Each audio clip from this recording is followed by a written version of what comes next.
B'Shem Hashem Naaseh v'Natzliach, Shiur Torah, Bruchim Habayim. We're back here in Aventura, doing our weekly shiur, the Ikvita de Mashiach, the era of Mashiach, based on the Sefer by Rav Wasserman. Alav Shalom. Tonight's shiur will be for Refuah Shlema, for Yosef Yitzchak ben Baila,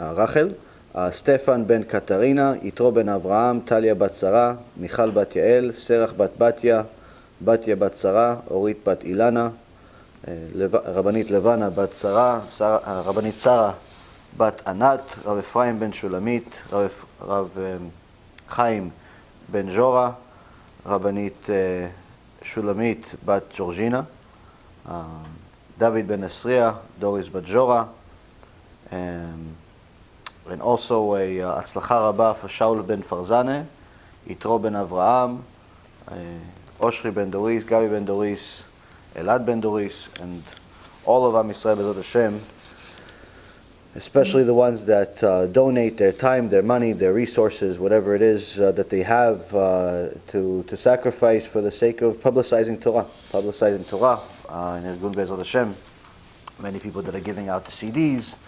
or investing in the CDs, whatever it is. There's a lot of people, Baruch Hashem, that care enough about Am Yisrael that they take their hard work and money and actually invest it. But some people call me and ask me, or at least they text me, since I don't pick up the phone, and ask me investment advice. But they don't mean investment advice. Should we invest in a kiruv to help Am Yisrael do tshuva? They want investment advice of how to invest in the stock market. You know, every other day there's somebody's asking me about the stock market, and I generally give the same answer to everybody: don't invest. Don't invest in the stock market. Now you're going to say, wait, but technically, a lot of people made a lot of money in the stock market. Yes, you're right. A lot of people made a lot of money in the stock market, but not you. The stock market is for professionals. It's not for you. Yeah, but I made money in the last 6 months. I made money in the last 5 years. Yeah, Kadosh Baruch Hu has mercy on you. But if you're smart, you'll take the money and run, and actually go get a regular job, and maybe invest it into a business of some kind, and make real money. Or you'll think that you're actually Warren Buffett because you made a few percentage points over the last few years with the market going straight up, and you continue investing, and you'll go bankrupt. Just like many, many other people before you, and many people after you. So, for everybody that's trying to invest in the stock market because it's gone up for a very long time, if you're asking for guidance, that means you're not a professional. If you're asking for advice, that means you're not a professional. If you're looking for some guru to teach you, that means you're not a professional. That means that you are simply playing with fire, and for you, it's considered gambling. It's not investing. No, Rabbi, I watched a few courses on YouTube, and if you follow the chart, and it goes here, and it goes there, and there's the head and shoulders, and then, okay, buddy, I was in the business for 20 years almost. I know the terms, thank you very much. You're going to lose all your money. Simple. You're going to lose all your money. No, but I made money. Okay, you made money. Past performance is not indicative of future results. It says it on the bottom of every new account form in the brokerage business. Why? Because there's a lot of you, there's a lot of people like you that think that they're going to make money because they bought a few stock options and they made money on them, or they bought a few stocks and they made money on them, and they think that just because they made money on a few things that they're good investment advisors now. They're going to go into the profession. You're going to lose money in the end. You're going to lose a lot of it. And unfortunately, you're going to lose on two ends. One, you're going to lose money, and two, you're going to lose all the time that you've wasted doing it. Because what happens with the stock market, unlike many other investments, is that it's consuming. You have to constantly follow the news. You have to constantly follow what's going on politically, what's going on financially, what's going on in different companies that you're investing in, what's going on in different indices that you're investing in.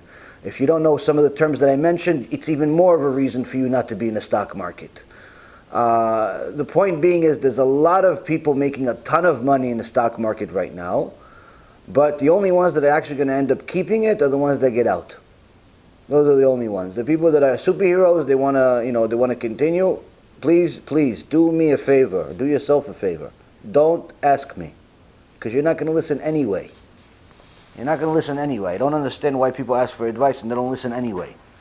Don't ask. I've already told people over the years, don't ask me about investments in the stock market. It's not for you. You are not a professional. I was a professional. And I still lost sometimes. You're not better than I was. No way. You could be whoever you want to be. You're not better than I was. Why? You make $1.5 million in one day just from fees, then you can say you're better. Reality is, market went up, that's why you made money. Kadosh Baruch Hu has mercy on you and He allowed you to buy something that went up. That's it. It's not because you're smart, it's not because you picked the right one. You could have picked Amazon. 30 years ago, you would have been better off. You would have picked the S&P 500. 30 years ago, you'd been better off. Without picking anything. All of these people that are simply trying to invest in the stock market because they think they're smart, they're going to end up losing a lot of money. So if you have any friends like that, and you want to make them upset, just make them watch this section of the shiur, because they're not going to listen anyway. But the point being is, at least you warn them. I don't know, what can I tell you? I just get some of these annoying messages that I have to mention it in the shiurim, just to please have some mercy on me and stop sending me messages. Because I have to read them. Even if I don't have to answer them, I have to read them. And there's just so many of them. And it's very, very annoying because people don't listen anyway. You know, somebody asked me, so what do you think of gold? I wrote 3 articles about gold when I was in the business. Back then I said it's worthless. Nothing has changed. The reason why it's worthless is today is the same reason that it was worthless back then. Yeah, but it went up to 2,000 or 1,900 or whatever it is. Yeah, it's worthless. And eventually you're going to lose money just like the previous investors invested money. Okay, that's your opinion. Okay, so why'd you ask me? Why'd you ask me? Leave me alone. Leave me alone. Khalas. No, at least when I was in the business, you would have paid me $3,000, $4,000 for saying my opinion. At least now it's free and you still don't want to listen. Leave me alone. Leave me alone, for heaven's sake. Ma. How is it going to go down when... Azov, no. We're not going into an investment discussion. This is simply a disclosure. Simply a disclosure, don't ask me about investments. It's going to go down eventually. Why? Because there's no value. There's no intrinsic value to gold. There's no reason for it to go up because there's no such thing as a gold standard. Since the Bretton Woods system was canceled back in 1974, 76, simply gold backs nothing. And it cannot back anything because if it had to back all of the currency that's in circulation today, you would simply have to have gold at something like 3-4 million an ounce. $4 million an ounce, which is never happening. It's never going to happen. Simply not. Why? There's going to be a world war before that happens. So gold cannot back anything other than a few garbage pails. That's all it can do. It cannot back anything. Maybe some golden teeth. Maybe a few people that have nice bracelets. That's pretty much it. That's all it can back. The intrinsic value of gold is based on speculation. How much are you willing to pay for it after he already bought it for a cheaper price? Simple. That's the intrinsic value of gold. Anyone that wants to invest in it, do it at your own risk. But the point being is, when it comes to the stock market, when it comes to the investments, when it comes to all of these things, most people that are investing and making a lot of money are simply doing it because the market's going up and they think that they're doing well. I'm warning you, you're going to end up losing a lot of money. Anyway, before MaShiach comes, everyone's going to lose their money anyway. But the point being, at least enjoy it before you lose it. Do something useful with it. Get out of the market. Do something else with it. You don't want to do something else with it, just skip fast forward. We'll talk about the rest of the Torah, Be'ezrat Hashem. But the point being is, Rabotai, is that a lot of people are asking a lot of questions about the stock market. And that has a little bit to do with our shiur. You see, Rav Wasserman, alav shalom, over the last several months has been telling us in his Ikvita de Meshicha different things that we've done wrong time and time again. Different things that we've done wrong time and time again. And he blames the whole issue of us waiting for the Mashiach for over 2,000 years, and while we wait, we get annihilated constantly by different people. Every big civilization that hosted us wanted to annihilate us. Just think about it. We used to be good friends with some of them, and then they wanted to kill us. Babylonians, we were friends with them for a little while, then they killed us. The Egyptians, we're really good friends with them. We built their economy. Then they killed us. The Turks, the Spaniards, the Germans, the Romans, the Greeks, constantly. Every big civilization that hosted us tried to kill us at some point. And he says it's why. The prophet Yechezkel says because of itbolelut, it's because of intermarriage, it's because we started acting like them. Hashem says to the prophet Yechezkel in chapter 20, Alot yeh, it will never be. You will never be goyim. Doesn't matter how much you try. You'll never be. It simply will never happen. You can try, maybe one generation will get ruined, 2 generations, 3 generations of your family, but eventually, don't worry, the bill's going to get paid. You're going to be a Jew, and you're going to be judged as a Jew. But unfortunately, Rabotai Kalim, time and time again, we befriended the Goyim, so much so that we forgot that we were Jews. And we started acting like them, we started doing things like them, we started worrying about things like they do. And HaKadosh Baruch Hu punished us. How did he punish us? How did he punish us? By making that same Goy that we liked so much, that we admired so much, hit us with the stick, shoot us with the gun, cut us with the sword. Time and time again. What is that called? Measure for measure. You abandon Hashem for the Goy, Hashem will use the Goy to hit you. Now, the problem is we don't learn. So the question is, why don't we learn? So Rav Wasserman over the last several months has taught us the reason why we don't learn from a history, 3,332-year history, since we got the Sefer Torah. We haven't learned a thing. We keep making the same mistakes. How come? He says the reason we don't learn is because the shepherds, the teachers, are not teaching what it says in the Torah. They're teaching what they want you to think it says in the Torah. What maybe is going to be determined by that day's society as appropriate to be taught from the Torah. To pick and choose what they like and what is politically correct in accordance to that society, at that place and at that time, surely subjective to who's defining it.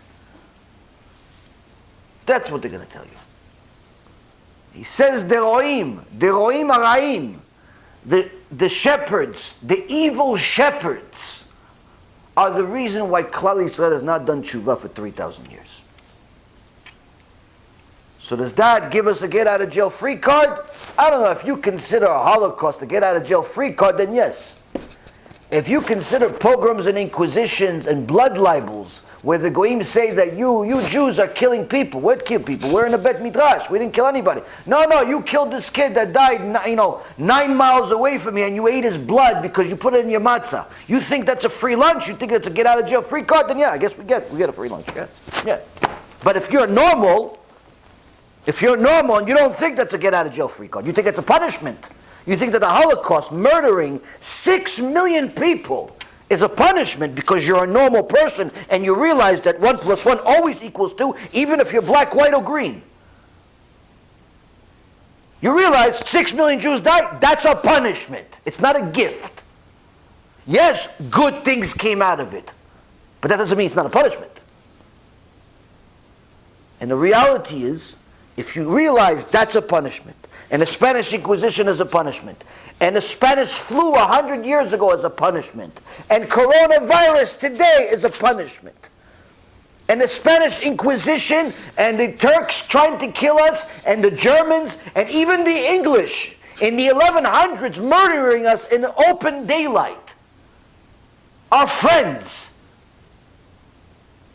That's a punishment. If you realize it's all punishment, then we can continue. Then we can continue and realize that we do not have a get-out-of-jail-free card. In fact, nothing is free. In fact, HaKadosh Baruch Hu is not even giving us a discount for having such bad shepherds, for having shepherds that mislead us, for having shepherds that distort the Torah. Not even a discount we get. Nothing. Why? You were supposed to know. You were supposed to know the Torah even without the shepherd. You were supposed to learn the Torah even without the shepherd. Why? I gave it to you, not just him. I didn't just give the Torah to the shepherds. I gave it to you 3,000 years ago, and I give it to you today. So whether the shepherd is good or bad is irrelevant. You cannot use that as an excuse. You still have to learn Torah. Yeah, but I'm busy working. Who gave you the job? Who gave you the job? Aside from Coca-Cola, aside from UPS, aside from Amazon, who created all those companies? Who decided you're going to get a job at this company? Hashem. So how come you spend so much time training for Coca-Cola and UPS and the construction guidelines of the state and all of the different things that you trained so well for, but you couldn't train and learn Torah? How come? You trained for the company that I created, HaKadosh Baruch Hu says, but you didn't train for the HaKadosh Baruch Hu that created the company. How come? Yeah, but I had a bad shepherd. So? I had a bad shepherd. I had a bad shepherd. Everybody has a bad shepherd. Hashem knows. Those shepherds will get punished. That doesn't give us a get out of jail free card. And the problem is that we think that we constantly have a bad deal. I have a bad situation, Rabbi. My life is unique. I have a really big tests. I don't think anybody else has my tests. No, you're right. Nobody else has your tests. They have worse tests. I have a really tough life. You're right. You have a tough life. For you. For him, it's easy. Your life is a piece of cake next to his. But you don't see life from his view, and he doesn't see life from your view. Your life is difficult for you. His life is difficult for him. Stop making yourself think that you're so special. Everybody's got a difficult deck of cards. Everybody. Gotta get out of jail free card.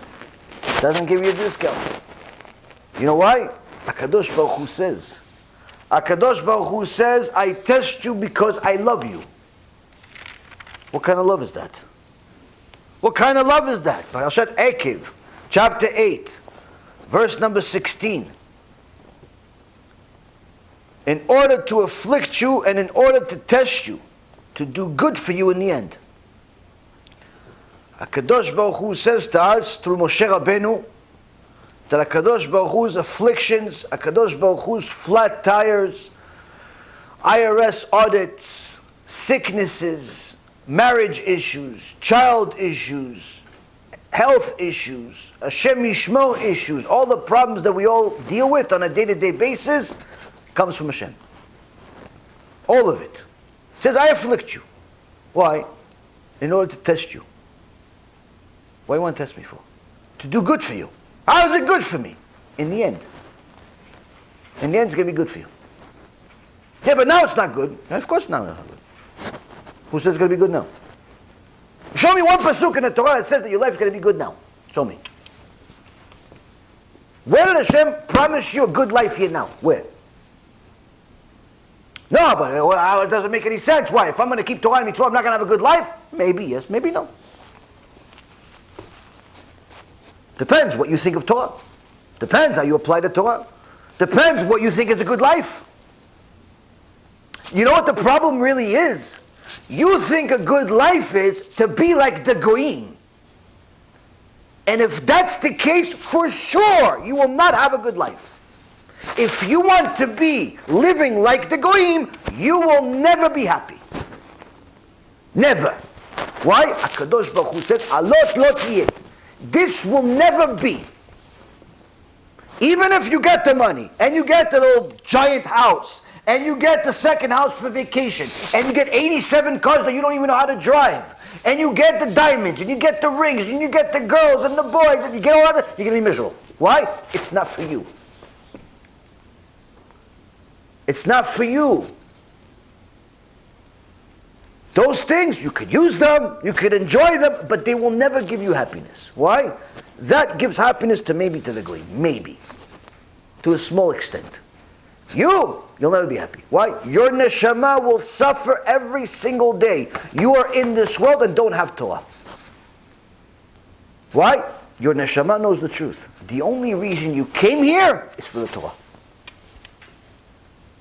To live by the Torah, to learn the Torah, to toil over Torah, to break your head over the Torah, to get upset that you can't learn Torah because you keep falling asleep, or you read the same sentence 9,000 times and don't understand a thing.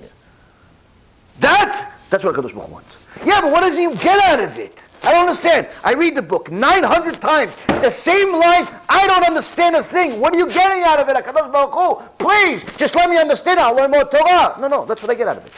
That's what I get out of it. Yes. What? Who says that you're supposed to? What? Who says that if you read the Torah, you're supposed to understand it? Who said that? Who said that? Who said HaKadosh Baruch Hu promised you got to understand it? What did HaKadosh Baruch Hu say? He said, learn Torah. Yeah, but I don't understand. Okay, you don't understand. So what? But I'm trying. Oh, perfect. That's it. That's what you get the mitzvah for. The mitzvah is for trying. The mitzvah is for hard work. That's the life of a Jew.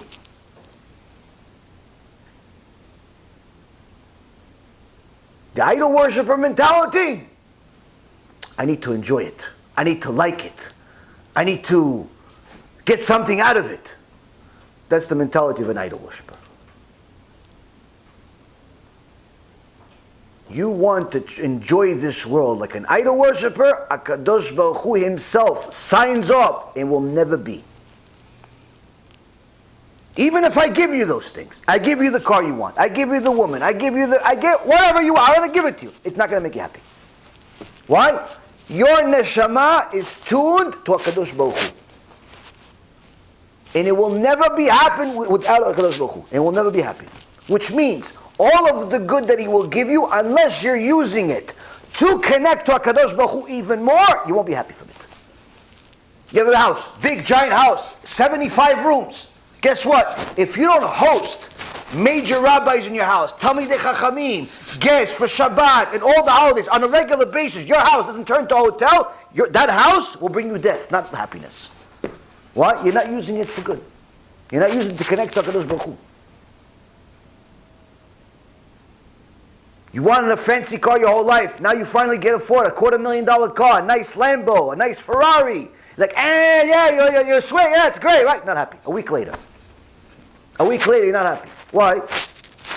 All it's doing is making you sin. All it's doing is making you sins. But if you get one of these little, wagons or whatever they're called, that all the Jewish mothers drive, those little minivans. Yeah, one of those. You get those, guess what? You'll be happy with that. You know, be happy with it? Do mitzvot. Take the kids to yeshiva. Give somebody a ride. Do mitzvot. Ferrari? Miserable. Hyundai Odyssey? Mitzvah. Why? One connects you to HaKadosh Baruch Hu, one disconnects you. What do we want? We want to be like the Goyim. We want to be like the Goyim. Why? Because we don't want the Hyundai Odyssey. Okay, you know what? I'll buy the Hyundai Odyssey, but I also want a Ferrari. I'll have the Hyundai, okay? And for my wife. But for me, since I'm working, I'm the one making the money, let me drive a nice Porsche. Let me get the new Jag. Let me get a Ferrari. What's the problem? Why? I can't enjoy my money? What did Hashem give it to me anyway? Sure, you can have it. You're not going to enjoy it though. Why? It's not going to connect you to HaKadosh Baruch Hu, therefore you will never enjoy it. But the problem is, we are tough-headed. No, I'm going to be a goy dafka. But pretend to be a Jew, because I have a hat that I bought at the hat store. And I have peot that grew by themselves. And I have a beard, also grows by itself, without even watering it. We insist to be like the goyim. And not even the good ones. We insist on being like the idol worshippers. And that's our mistake. You can say all you want, yeah, but all the time you talk about these bad rabbis. You're right, we talk about the bad rabbis, But not for you to think that that gives you a get-out-of-jail-free card because your rabbi at yeshiva, or your rabbi at the community, or your rabbi wherever is, he's bad, and therefore you're okay to drive on Shabbat, or you're okay to cheat in your business, or you're okay not to know the law to the detail. No, it's just simply to warn you. Don't go to that guy. That's all it is. But you are still obligated. I am still obligated to know the entire Torah. Every word. Yeah, but who has that kind of time? I don't know. You? How could it be? Well, it starts off with stop wanting to be a goy. Over the last several months, Rav Wasserman told us we're making a lot of mistakes time and time again. He discussed the different issues of child education recently and how we send our kids practically to a place of idolatry, what we call the school. The Midrash Ma'am Loez in Parashat Yitro says you send your kid to a public school, it's 100% idol worship. No, but they're not worshiping Buddha or Yoshke or anything else. Yeah, exactly. They're also not worshiping God. They're worshiping the psychology book that tells them that they came from some explosion or some monkey. It's idol worship. They teach heresy. That's a problem. You send your kid to a public school because you want to save a few dollars, you have a very serious problem with HaKadosh Baruch Hu. Don't cry when HaKadosh Baruch Hu hits you. He doesn't want to hit you. He has to wake you up though, since you're not waking up on your own. Now HaKadosh Baruch Hu tells the prophet Hoshea, rejoice not Israel with the gladness of the Goyim. The prophet Hoshea in chapter 9, verse number 1, says, Al tismach Israel el gil ka'amim, כי זנית מעל אלוהיך אהבת אתנן על כל גרנות דגן. Rejoice not, meaning don't be so happy, Israel, like the exaltation of the peoples, meaning the other peoples, the Goyim. For you have strayed from your God, you have loved the harlot's fee on all of the threshing floors of grain. Kadosh Baruch Hu tells us, stop acting like the Goyim. Stop celebrating like they do. Going to bars and clubs like they do. Football games, basketball games, soccer games, all this nonsense. This, Rabotai Karim, is not what HaKadosh Baruch Hu brought Am Yisrael to the world for. It says when you treat Hashem like a harlot, Kadosh Baruch Hu takes offense to it.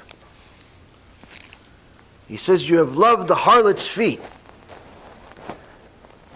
Kadosh Baruch Hu is in essence telling us that our celebration on some Joe kicking a ball into a net, and we started running all over the house, screaming, "Go!" like the announcer. But when we finished another Daf Gemara, we didn't scream like that. When we finished the Shiur Torah for 2.5 hours straight, we didn't scream like that. I love all you guys, but the truth is, I never saw a single one of you guys scream after the Shiur, "Go!" Nobody, including myself. Nobody. At the soccer game, they start singing songs. People make up songs. Ugadol, Ugadol, Ugadol. They start singing. Nobody sings to some rabbi coming in. Nobody. Maybe in Eretz Yisrael, to the Sfaradim, they do it.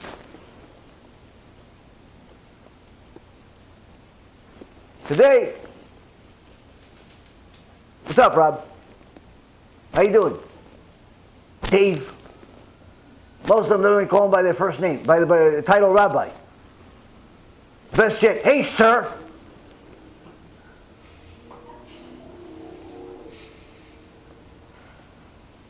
But the soccer player, no, come on, that's he's the best of the best. Description is from here till next year. The basketball player, that cheated on his wife with 16 different women just last week. He's the best player in the world. No, come on, you got to appreciate, respect this guy. You got to respect him. The noef you respect. The womanizer, the adulterer, the filth of the world, we respect. But Talmidei Chachamim, nothing. Why? They have no concept of what Torah is. No concept of what Torah is. Some Joe makes a YouTube video on COVID-19 and his opinion about it, or 5G, or some other theory that they have. They like the video, they share it, within seconds it has millions of views. The rabbi gives a shiur Torah to change lives, 3 views, and 2 of them are his wife. Miskena. She wants to make her husband feel better, so she watched the shiur twice. What about the one student that watched it? No, listen, I watched it. It was a good shiur, Rabbi. No, so how come you didn't share it with your friends? How come it doesn't have at least another 500 friends? Because you have 500 friends on your Facebook. Well, you said this at that time, and I wasn't sure if my friends are really going to accept what you said, and maybe they're going to be offended, and maybe they're going to be defended, and then all the calculations of the world. But to share the goal of some monkey kicking a ball into a net, that you shared with no thinking. But the rabbi that gave a chidush from Mount Sinai, I got to think. Maybe they're going to be offended or defended or disfended or that. A lot of offending. We treat a Kadosh Baruch Hu like a harlot. Why does the Kadosh Baruch Hu say such a horrible thing about his own people? When you want me, he says, because you're sick, you come. You need money, you come. Shidduch, you come. Anything, you come. Your life's at risk because you just did something stupid. Oh, Ribono Shalom, help me. What do you mean help me? Last year you didn't even call me. 2 years ago you didn't call me. You didn't even go to Beit Knesset for Yom Kippur. You were eating with your friend's pizza. Now because you're dying, you're calling me. What happened? How come you remember me now? That's what's treating Hashem like a harlot is. You want something, you come. But when you don't want it, you throw them away. Hashem Yishmor v'yatzil. How come we do such stupid things? All of us. How come? One of the main things, Rabotai Yekarim, that the Prophet teaches us, and Rav Wasserman quotes here, is our addiction to admiring the goyim. Time and time again. But not the good type of goyim. Not the ones that love HaKadosh Baruch Hu and want to be Jews. Not the ones that love HaKadosh Baruch Hu and want to be righteous Noahites. Not the ones that love HaKadosh Baruch Hu but are just simply looking for the truth and they don't know yet. No, not those types. He says the ones that are idol worshippers, that are doing everything and anything possible just not to serve Hashem. You show them proof that Yoshke is fake, the New Testament is fake, Buddha is fake, and every teaching other than the Torah is fake. Yeah, listen, that's your opinion. What do you mean? But I used your book to prove that your book is fake. Yeah, but I love him. I love Pikachu. Does that mean I have to make him God? What's the matter with you? He doesn't want to do any mitzvot. He doesn't want to have anybody tell him what to do. That's the reason. He's glued to his idolatry because his idolatry serves him. Not he serves his idolatry. He serves the idolatry because the idolatry serves him. How does the idolatry serve him? By simply telling him, you don't have to do anything.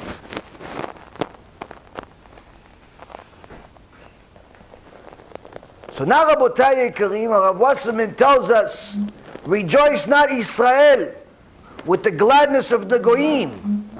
Don't be so happy like the Goyim. Don't celebrate like the Goyim. What does it mean, don't be so happy? Why? We're not allowed to be happy? He says, you're allowed to be happy, but not like the Goyim are happy. What's the difference? Wasserman continues and he says, it's not for the Jew to indulge in pleasure in the way of the Gentiles. Gentiles have free time when their work is done and look for amusement and sports with which to pass the time. The Jew has no spare time. After he has finished his work, it remains his duty to occupy himself with the study of the Torah. He who is incapable of studying by himself must find a rabbi to teach him. The Jew is also required to dedicate some time to the fulfillment of the divine precepts, meaning to do the mitzvot, and to do good deeds to help others to the best of his ability. The Torah demands such a way of life from the Jew. Kedoshim Tiyu, you be holy. The Jew must be holy, the Parashat Kedoshim says. Sefer Vayikra, Leviticus 20:26. His house must be holy and his whole heart must be holy. If we simply put everything we've learned together over the last several years aside and just learn this, we go to Gan Eden. Why? If we can simply follow what Rav Wasserman says in the name of the Torah, everything else will work itself out.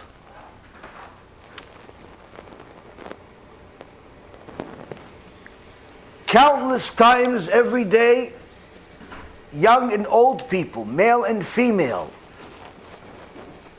tell me about how purposeless their life is, how miserable they are, how bored they are, how lonely they are, how depressed they are, and so on and so forth. The reality is, almost every single person that I know that hasn't complete tshuva to the highest extent is in the same scenario. Miserable, depressed in one way or the other. Why? Why? Too much time. Too much time being misused. Many times, people ask, listen, once I complete learning Torah, can I do such and such? Can I play a video game? Can I watch sports? Can I go smash my head against the wall a few times? Can I go hang out with my friends? Can I go out drinking? Can I watch a movie? Can I waste my life watching Netflix, all types of shows that will destroy my neshama? Can I do the constant, every day, 300-400 questions a day? Many of them are this question. It's like one of those frequently asked questions that you don't even have to say it's frequently asked. Everybody asks the same question. Why? Why do we want to do everything? Because we still have not understood, or at least we have not come to the realization and the acceptance of the most important mission that we have in the world, which is to learn Torah. We think that learning Torah is just something that you're supposed to do when you get a chance. Or you do it so you can do other stuff also. That's how the goyim, specifically the idolaters, look at their own biblical studies, their own spiritual beliefs. Their spiritual beliefs are on Sunday. Their spiritual beliefs are on Friday. Their spiritual beliefs are from time to time. Whenever they get a chance, in between work, after work, before work, sometimes yes, sometimes no. When it fits, when it doesn't fit, yes, no, maybe, sometimes. What HaKadosh Baruch Hu is saying, there is no such rules for a Jew. For a Jew, your whole life, from the moment you wake up until the moment HaKadosh Baruch Hu takes your neshama out of your body after 120 or maybe before. That whole time is supposed to be connected to the Torah. The whole time. Yeah, but what about working? Nobody says don't work. Go work. Go work. But why does work mean you have to forget about the Torah? Why does work have to mean that you have to forget about Torah? Or about eating? Why, I can't eat? Go ahead and eat. Of course you have to eat. But why does eating mean you have to forget about the Torah? Yeah, but I have to be with my wife. I have to spend some time with her. Go ahead. Who said don't? But why does being with your wife or your husband mean you have to forget about Torah? Why does one negate the other? Why can't you do both? You go to work. You wake up in the morning. You say Modeh Ani. You put on some tefillin. You go to work, right? You're in the car. How long are you going to be in the car? In Florida, nobody drives more than 15 minutes. People here, for some reason, think that they're carrying the car over their back. In New York, usually people are used to driving 45 minutes to an hour minimum. Either way, whether it's 15 minutes or it's an hour, why waste it listening to the news? Put a shiur Torah in. Bezrat Hashem app is on Android. It's on iOS. It's on everywhere. It's inside Gehenom. They listen to shiur Torah from Bezrat Hashem. Inside Gehenom, they're listening. They listen to the Gehenom shiur. They say, Chazak u'baruch. It's right. I see it. In Gehenom, they're listening to the shiur about Gehenom because they know it's true.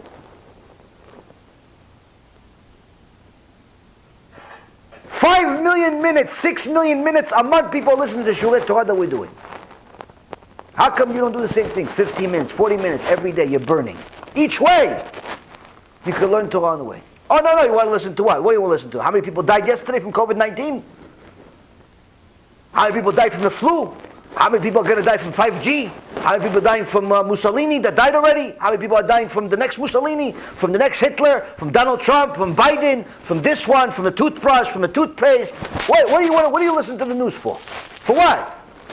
It happened already. What can you do about it? Go listen to HaKadosh Baruch Hu for 15 minutes to 45 minutes. Just on the way to work. You got to work. You take a break here and there. Why waste your brain about nothing? Listen to more shiur Torah. During work, you're at work. Think about halachot. How can I apply this halakha to my job? You have a customer. He came in. You could cheat him. Why? Because he just gave you money. He wrote 2,000 instead of 200. He wrote 2,000 by accident. Happens sometimes. Now, if he wrote 200 instead of 2,000, you'd smack him in the face and tell him, listen, what are you crazy? Trying to cheat me? You're missing 1,800. But here he made a decision that was for your favor. He wrote 2,000 instead of 200. What are you going to do? Think of the halakha. Oh, wait, am I allowed to steal from this guy or no? Am I allowed to take from him or no? Well, technically, if he's a goy and he made a mistake on his own, there are some poskim that say that I'm allowed to take advantage of it. But I shouldn't anyway. Why? Because the poskim said that I can fulfill the Mitzah of Kedoshim Tiyu. Your job just turned into the biggest mitzvah in the entire Torah. Working. All day you can think about Torah. How are you going to think about Torah if you don't learn it? If you don't learn Torah, you have nothing to think about. It's empty. It's empty. So you can think about Joe Biden and this Biden and Donald Trump and the election and COVID-19 and this 20 and all types of shtuyot. Nothing is going to change every day. Every day is going to be jukim. You know what jukim is? Bugs, little cockroaches in your bed. Nothing in your head, nothing. Everybody's walking around stressed out to the moon. Why? They watch the news. You guys ever notice I don't wear a mask? You guys ever notice? Is that an accident? Not an accident. You know why? I don't watch the news. I know the news by, sometimes you guys tell me, sometimes other people, out of the 300, 400 texts, they tell me the news. I don't know how many people died. I don't really care. All I care about is how people are dying. Not physically, spiritually. By killing themselves. By listening to the news. The entire world shut down over the last 6, 8 months, however long it's been. Shiur Torah we have continue to grow. How come? But B'tei Knesset shut down. We're still running. People are scared to leave their house. Shiur Torah still going. I'd like to believe it's the only shiur Torah, live shiur Torah in the entire planet that continued without stopping throughout the last 6, 8 months. How come? How come? We don't watch the news. We watch Hashem. Doesn't make us special. You can do the same thing. The ones that have been attending the whole time, you've been part of it. But if you watch the news, then you don't have Hashem in your head. You have Jukim. You have COVID-19 in your head. You have Donald Trump in your head. You have Joe Biden in your head. You have Nancy Pelosi in your head. That's your sages. That's your chachamim. That's your chachamim. Oh, did you hear what this guy, the blogger, said on this website? He's a Jew. He happens to be a Jew, kofar, but he's a Jew. He said in his blog. No, I don't know what he said. I don't really care what he said. That's your chachamim. That's your sages? This blogger? I'd rather he listen to Rabbi Akiva. Why? Rabbi Akiva is going to get me out of Gehinom. Rabbi Akiva is going to get me out of Gehinom in this world, not just next one. Living without a Kadosh Baruch Hu in this world is already Gehinom. Look at how people are walking around. They're scared to death. They're scared to do everything. The only reason they leave the house is for food or money. That's it. Anything else, they're scared to do everything. Why? Because they watch the news. When you have Torah in your mind, Rabotai Yekarim, you're not scared of anything. As David HaMelech says, even if I am in the shadow of death, I'm inside Gehinom, I'm not going to be scared. Why? You're with me, Hashem. You're with me, Hashem. Not that David HaMelech Chas v'Shalom went to Gehinom like some idiot said on the internet recently. David HaMelech never stepped a foot into Gehinom. It's Kodesh Kodashim. But the point is, Rabotai, David HaMelech know what suffering is in this world. He says, Hashem, even through the suffering, I know you're with me. I'm not scared. The problem is, Rabotai, is that when we do not have Hashem in our mind at all times because we did not learn Torah on the way to work, we did not learn Torah at work, we did not learn Torah after work, we look forward to the vacation at Cancun or Aruba or some other foreign island that has nothing but hotels. The people there are as poor as dirt, but the people visiting are as rich as can be. We like to go to third world countries instead of to Eretz Yisrael. We like to go vacation at some place that doesn't have an economy other than their vacation spot in the beach resorts. Instead of going to the Kotel, instead of going to a Bet Midrash, instead of learning Torah, we want to go to these places. Why? Because our mentality is because we admire them. Not Rav Chaim Kanievsky that's on his stand there all day learning Torah day and night. Not like Rav Mazuz that knows the entire Torah back and forth. Not like all of the Gdolim that we've had throughout all of the ages, more than any other country or all of the countries put together. No, we admire some goy that put his Facebook pictures on, put his vacation pictures on Facebook of him and his wife in underwear on some beach. He's proud that they're walking around like they have diapers on. He's proud of this. And you're saying, wow, he must have a good time. Put on a diaper, you'll have a good time too then. They sell adult sizes. Run around your bathroom. Busha v'chirpa that we admire this. How come we admire it? How come? Less Torah, Rabotai. Less Torah. Why do we have less Torah? Because we don't utilize our time the right way. We think that the Torah is just something you do when you get a chance. So since I did it when I got a chance, now I can play video games. Since I did it when I got a chance, now I can watch the ball game. Like as if the Torah is some burden and the video game is the price. The pizza is the price. The going to some ball game, that's the price. Watching some movie that's going to destroy your neshama, that's the problem. Wasserman says a Jew has no spare time. There is no time for anything else. You work, go do your work. No problem. Get paid, do your work, be the best at it, make as much money as possible. Legally, ethically, according to the Torah. Chazak u'baruch. But don't forget the Torah. Don't think that the Torah ends while you're working. And as soon as you finish that work, you go home to your family. Take care of whatever you need to take care of. See your wife, see your kids are okay. And then what? Torah again. Again. When do you have time for free? None. There is no free time for a Jew. There is no such thing as vacation for a Jew. You're going to say, wait a minute, but there's some Chachamim, Gdolei Ador, they go away. Even Moshe Rabbeinu took a break between parashot. There's Gdolim, they go away. They go to upstate New York, they go to different places in Yerushalayim, in different places in Tveria, different places around the world. Chachamim, they go away. But their vacation is different. You know what their vacation is? To go learn Torah at that spot without anybody else bothering them. When they're learning Torah every single day at their yeshiva, at their kollel, at their bet midrash, constantly somebody comes in. Rabbi, can I have this? Rabbi, can I do this? Rabbi this, Rabbi this, Rabbi. Every 2 seconds somebody's bothering them.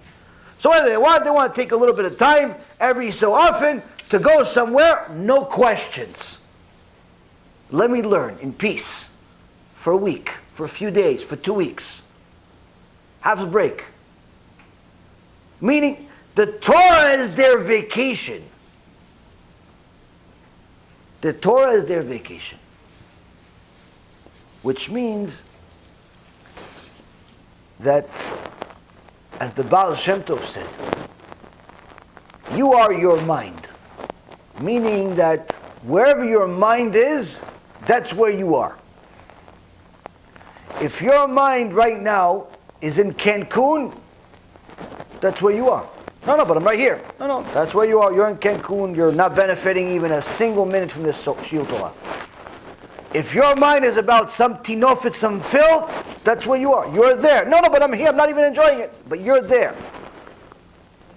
If your mind is in the Torah, even if you're at some gas station, fixing people's flat tires, you're still thinking about Torah. Still thinking about Torah. Guess what? You're at the Bet Midrash. You're at the Bet Midrash. In the shopping center that you work in the muffler shop that you work in the construction site that you work in. You think about Torah? That's where you are. That's where you are, and that's who you are. But if you're constantly thinking about running away from the Torah, listen, I'll learn, I'll go to the shiur, but after that I'm going to go hang out with my friends. Might as well go hang out with your friends already. Why? Your mind's already there. The whole time you're listening to the shiur, the whole time you're in class, you're thinking about what you're going to do with your friends after, where you guys are going to go, and how you're going to jump from place to place and meet this and that. You're already there. Go already. No point. If your vacation is not the Torah, that's already where you are. But if your vacation is the Torah, you won't need a vacation anywhere else. All you want is more Torah. That's all you want. You're always happy. You're always on vacation. The Goyim, on the other hand, Rabotai Yekarim, they look for stuff to do. They work their job and they like to have a set salary. Why? Because they need to know how much they're going to make every week. So they know that on their little QuickBooks, on their computer, they can put the little calculation, this is coming here, and this is coming there, and next week on Friday I'm going to get another $515, and then 2 weeks after that I'll get another $515, and after 6 months I'll be able to save $5,000, and after 6 months I'll take that whole $5,000 that I toiled and burdened myself with, and slept nothing, just to go spend that whole $5,000 on a carpet. I'm going to save $5,000. I'm going to work. I'm going to put in the calculator, and the checkbook is balanced, and everything is here, and everything is there, everything is there. So 6 months from now, I go buy carpet. Or 6 months from now, I'm going to take all of that money, and I'm going to go give it to some airline and some beach resort, and I'm going to sleep the whole vacation, and not enjoy either one of them. I'm going to go to a beach resort to go sleep. But I'll spend $5,000 on that. Why? Because that's where the mentality is. Mentality is to run away. Run away from reality. A Jew does not want to run away from reality. He wants to live the reality. He wants to be inside the Torah to be his reality. He wants whatever he's reading to be his reality. When he's reading about David HaMelech, he's thinking about the times of David HaMelech 3,000 years ago. When he's reading about Matan Torah, he's thinking about being one of the neshamot that's over there, seeing the entire mountain on top of his head, and HaKadosh Baruch Hu saying, if you accept the Torah, this is our chuppah. If not, I'm dropping the mountain on you. He's right there, and he says, HaKadosh Baruch Hu, I want it. Please give it to me. He's reading the Midrashim and he's living inside them. That's his reality. That's what he wants to be. He doesn't want to be in some island. Not saying you're not allowed to enjoy the world. There's certain things that are pretty, there's certain things that are nice. Sometimes you got to take the family for a vacation or time off and so on and so forth. But if that's your whole life, if that's your priority, if that's what you're doing everything for, you're living the wrong way.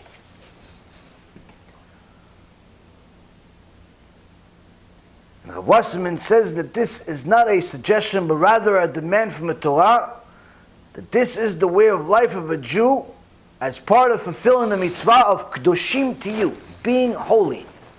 And the Ramban says, on that particular pasuk, Kedoshim Tiyu means Prushim Tiyu. Prushim me'agoim. Meaning, being holy is being separate from the goyim, different from the goyim. You see the most hip-hop artist or fashion person, whoever it is, have a new haircut and you admire him and you want that haircut, that's like being a goy. You're definitely not kadosh. He has a little streak in his hair and you want one too, you're not being kadosh. He shaved his head and he has a whole bald thing around him and you admire that, you think that's good, you're not being kadosh. Opposite. She started wearing a certain style in her hair or a certain style of dress and that's what you want? That's who your sage is? That's who your chachama is? That's your sarai menu? It's definitely not kadosh. Definitely not kadosh.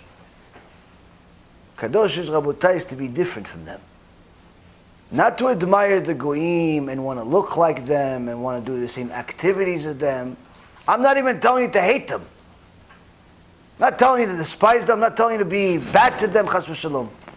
In fact, you have to be even more careful treating the goyim honestly than you are with Jews, because of the possibility of chilul Hashem. Not allowed to steal from them, not allowed to hurt them, unless they're there to hurt you. If somebody tries to kill you, you have to kill them first, the mitzvah from the Torah. But otherwise, you have to be honest with them, you have to be good to them. But you cannot be like them.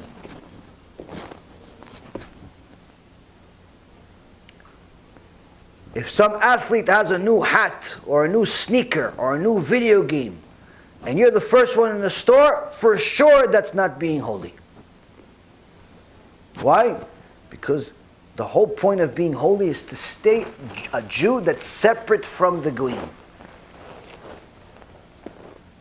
Separate from the goyim. Now, it doesn't mean that you're not allowed to wear hats. It doesn't mean that you're not allowed to wear, ties because they wear ties. It doesn't mean that you're not allowed to have certain things because they do. No, you're allowed to have certain things. Not a problem. But not because they do. Because you want it. Don't get the haircut because Kanye West has it. If the haircut's kosher, I'll get the haircut. Don't get that car because some other rapper has it and you want that car. If you like that car, it's good for your life, it suits you, you can afford it, bechavod, enjoy the car. But not because he has it. In so many words, don't buy anything because the ads had some superhero next to it and that superhero is your favorite.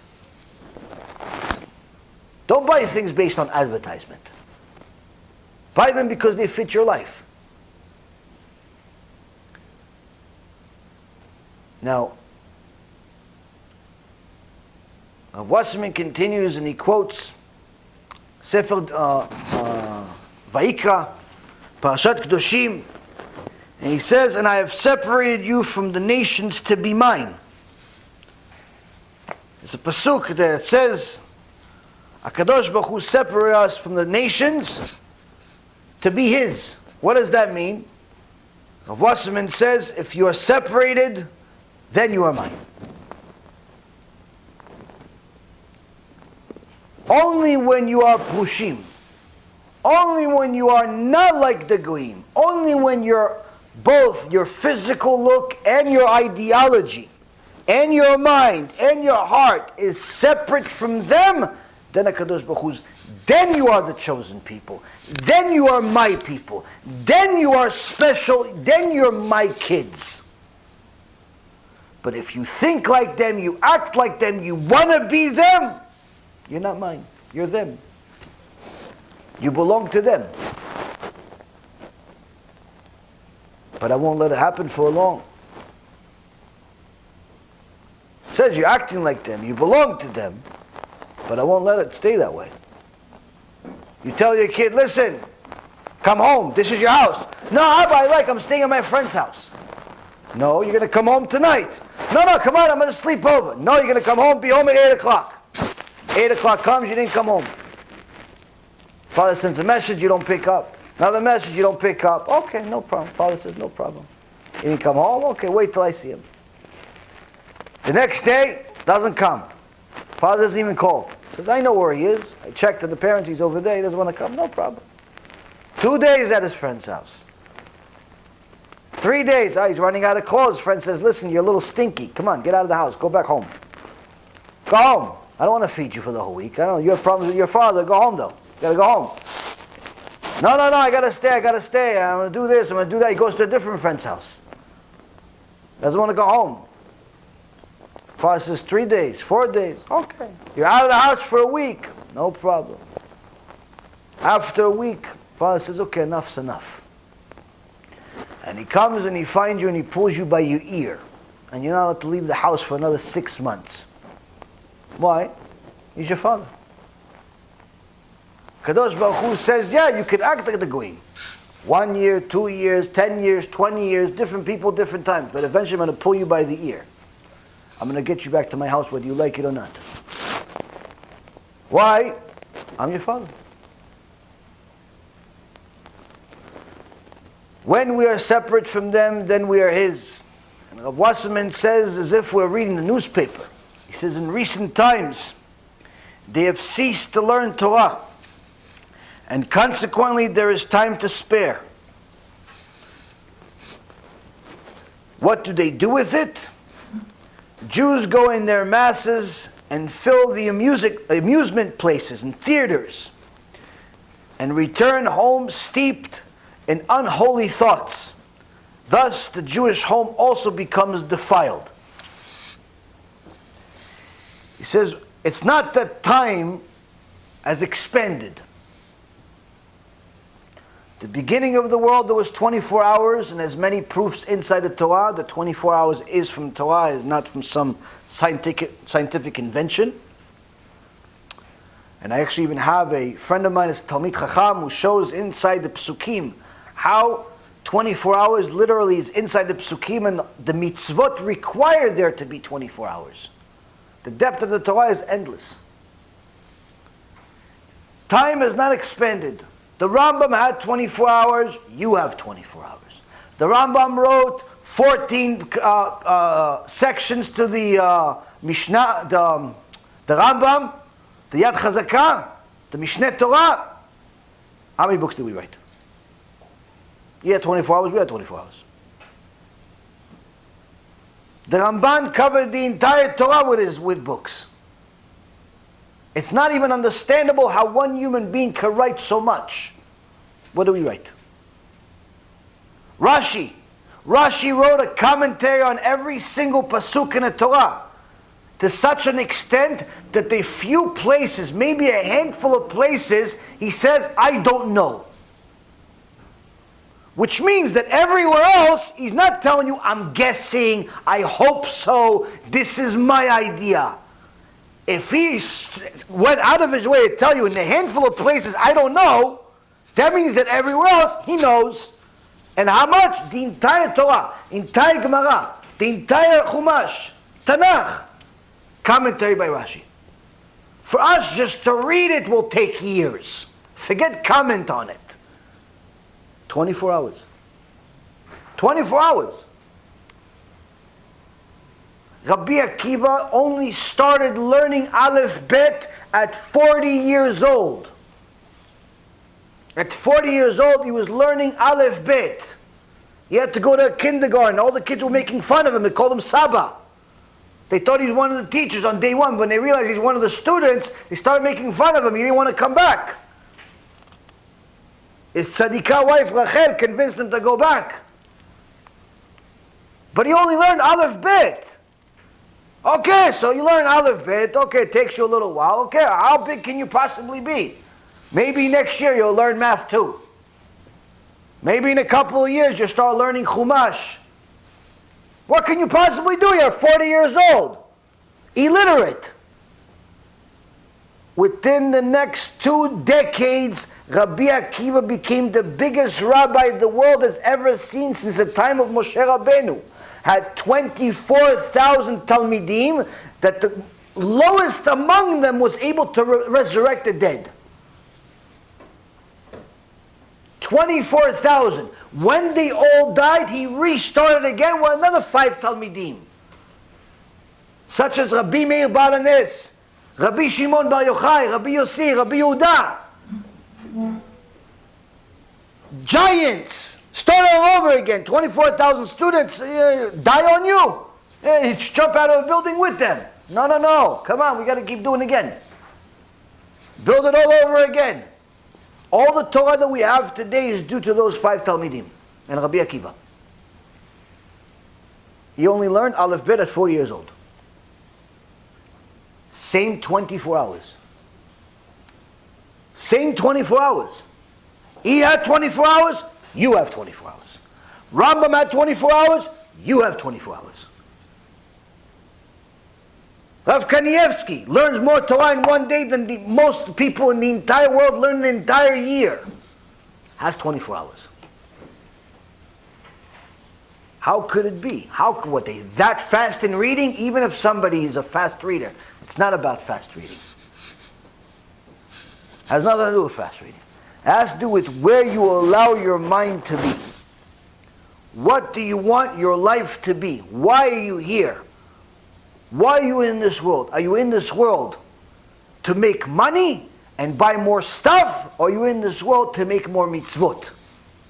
Are you in this world to serve yourself and be like the goyim? Or are you in this world to serve Hashem and separate yourself from the goyim?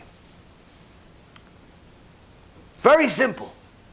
If you're there to serve yourself and be like the goyim, continue without any interruption. You don't need any advice for that. It's easy. Simply do nothing. Wake up, wash your face just because you feel like it. Eat because you're hungry. Go to the bathroom because you need to relieve yourself. Do whatever it is that you need to do. You think about it. What is a secular person or a person who doesn't learn Torah and live by a Torah? What do they do every day? They wake up. Sometimes they wash their face, sometimes not. They eat. Sometimes healthy, sometimes not healthy. They go work. They can't wait to take a nap. Sometimes they nap during work, but they pretend to work. Sometimes they nap away from work. Sometimes they go to the bathroom, pretend to go to the bathroom, but they're napping over there. What do? And then they finish work, and they go home, and they eat again, and they can't wait to relax, and they go to sleep. Now let me ask you a question. Did any of you ever go to a farm? You went to a farm? There's one on Griffin. Oh, not Griffin, on Sterling. Nice farm with the cows. I want to buy it. Maybe make some kosher shchita. But anyway, these cows, they look like they have such a good time. All of them apparently are all black cows. I think they're racist over there.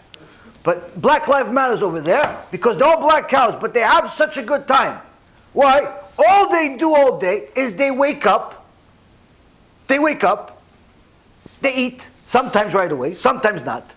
They go to work, sometimes they go moo, sometimes they go meh, and then they relax, sometimes on the job. They just don't feel like working, so just sit. So then they take a nap, and they eat again, and then they finish work, and they take the milk is finished and whatever is finished, and they go home. Does anybody see a similarity? That's why Kadosh Baruch Hu says, don't be like the idol worshippers. Why? They're no different than any other creature in the world. They wake up, they eat, they work, they procreate once in a blue or every day, whatever it is. Go to sleep. That's it. No purpose whatsoever. Without a Kadosh Baruch Hu in your life, every single day, learning Torah, fulfilling mitzvot, you are no different than a cow named Bracha.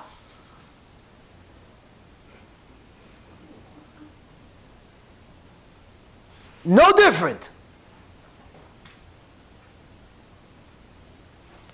And the reality is, Rabotai, that's actually what Rav Wasserman says in Kovetz Maamarim. The second section, page 17. He says a person that does not have Yirat Shamayim is no different than an animal. Because even the Reshaim know that someone that has Yirat Shamayim is someone to look up to. Where do we learn it from? Esav HaRasha. Esav HaRasha would only give his special clothing that he had from Adam HaRishon to his mother. He didn't give it to his own wives. Rav Wasserman says, why didn't Esav let his own wives keep his clothes? And only gave it to his mother. Because even Esav HaRasha saw that only his mother had Yirat Shamayim. His wives were Reshaim.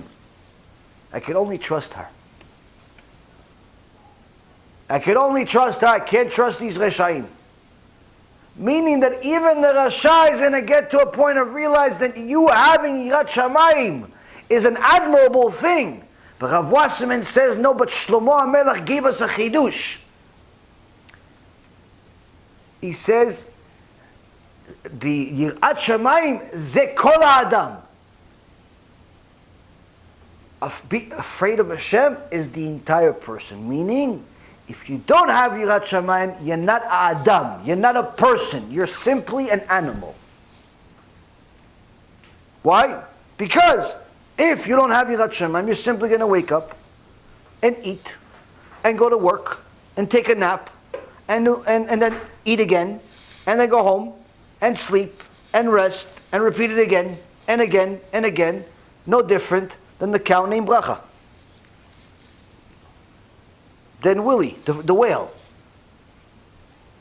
Then Steve the monkey, who fascinates the people that visit him at the zoo and throw bananas at him. No different whatsoever. Now, Rabotai, what ends up happening is that when we spend less time learning Torah, we end up having more time on our life. We suddenly become not busy. So we have to fill up that time. Since we're not learning Torah, a person doesn't learn Torah, suddenly he's bored all day because he has stuff. It's like, what do I do? Okay, so I work 9 hours. Great, I still got 15 left. What else do I do? Oh, you sleep 8. All right, so that's 17. You got about 7 left. What do you do with the 7? You worked already 9. You slept 8. Oh, you want to go to the bathroom? Okay, it's another hour or 2, depending on whether you have stomach problems or not. You still got minimum 5. I'll eat. Okay, so you eat for another hour and a half, 2 hours. You still got another few. Meaning, you're constantly looking up to fill up space. Burn time, they call it. Go downstairs, smoke a cigarette. For what? I don't know, just burn 5 minutes. I'm waiting for an appointment, so I figured I'll just burn some time. Why are you burning the time? Why are you burning so much time? Why don't you do something with the time? Go learn something, do something. The problem is when we don't learn Torah on a daily basis, all we're doing is burning time. And Rav Wasserman says that what ends up happening is that a Jew without Torah eventually goes out and joins the masses, joins the Goyim, joins the rest of the people in their amusement parks, in their theaters. He wants to suddenly go see the new Transformers movie. He wants to go see the Super Bowl. He wants to go see some basketball. He wants to go see some type of circus. Circus Soleil, Circus Gehenom, Circus Kafakela, all types of circuses. He wants to go see it at different places too. Because it's not enough to see it in one state, people jumping from a roof. He wants to see it from several places. Why? That's his amusement. He needs time to burn. Rav Wasserman says that these things are steeped in unholy thoughts, and what ends up happening is that the entire home becomes tameh. The entire house becomes defiled. Why? He went to the movies, she went to the movies with her girlfriends to go see some romance. You know, they want to go learn romance from a movie, from a bunch of divorced women that pretend to be in love in a movie. They don't tell you the real life bio of these people that divorced 15 times, they cheated 6, and all of that. They tell, oh look, she's so in love. Yeah, they're acting. In real life, they're miserable crackheads. In real life, they're divorced 4 or 5 times. Only in the movies they're happy. The movie is just as much fun for them as it is for you. Why? They're both fake. She's living a fake life and you're watching a fake life. Her real life is much more miserable than yours. But you admire her, you'll become more miserable than her eventually. You'll graduate to that level. They don't tell you that part. They don't give you that in the credits. Oh, this one, Jennifer so-and-so, yeah, divorced 97 times.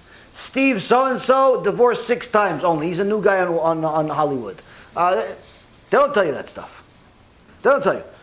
This one, yeah, he's a crackhead. We had to take him to rehab in the middle of, that's why it took 6 more months to make this movie. This one died on the scene from crack. This one from cocaine. They don't give you all that. They tell you a movie, a fake thing.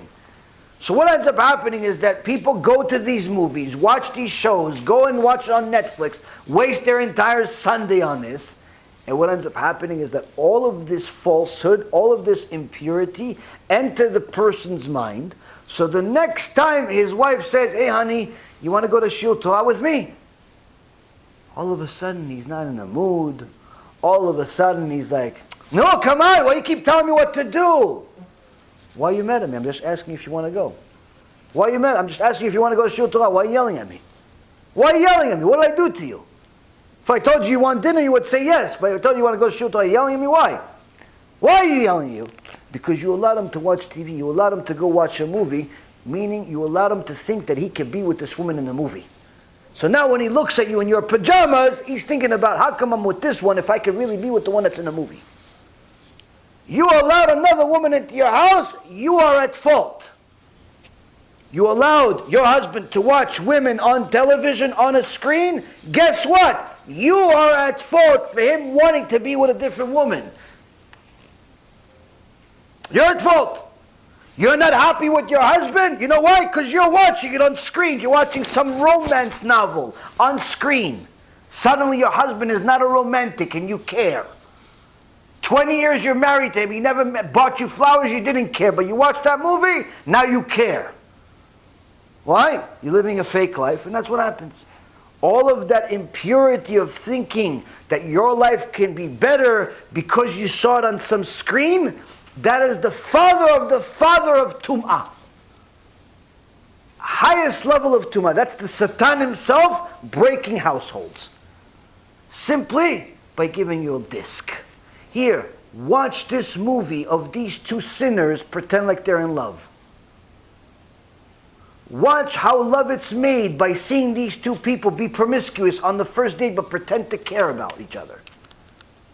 Watch this promiscuity. Watch this tinofet, and this is how you're going to learn love. Watch all of this and ruin your marriage.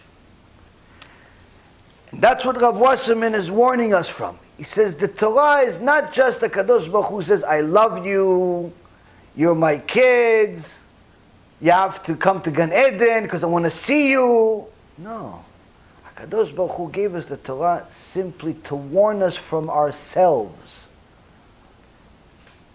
Warn us from ourselves following the goyim, following the idolaters, following the people that do not have the Torah in their life on a daily basis, because if we follow them, we're simply going to self-destruct.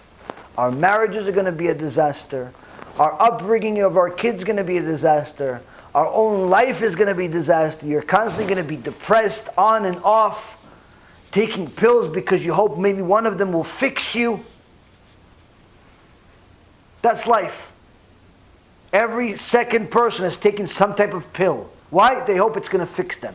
Some people think it's going to fix their back. Some people think it's going to fix their heart. Some people think it's going to fix their brain. Some people think it's going to fix their mood, maybe their marriage, maybe their kids, maybe their perception. People are just constantly taking pills. And this, Rabotai, is because we've allowed the Tum'ah to defile our houses. Now Rav Wasserman finishes this particular section by saying, God's answer does not hesitate. The Jews are driven like lepers, people that have tzarat, from their pleasure houses.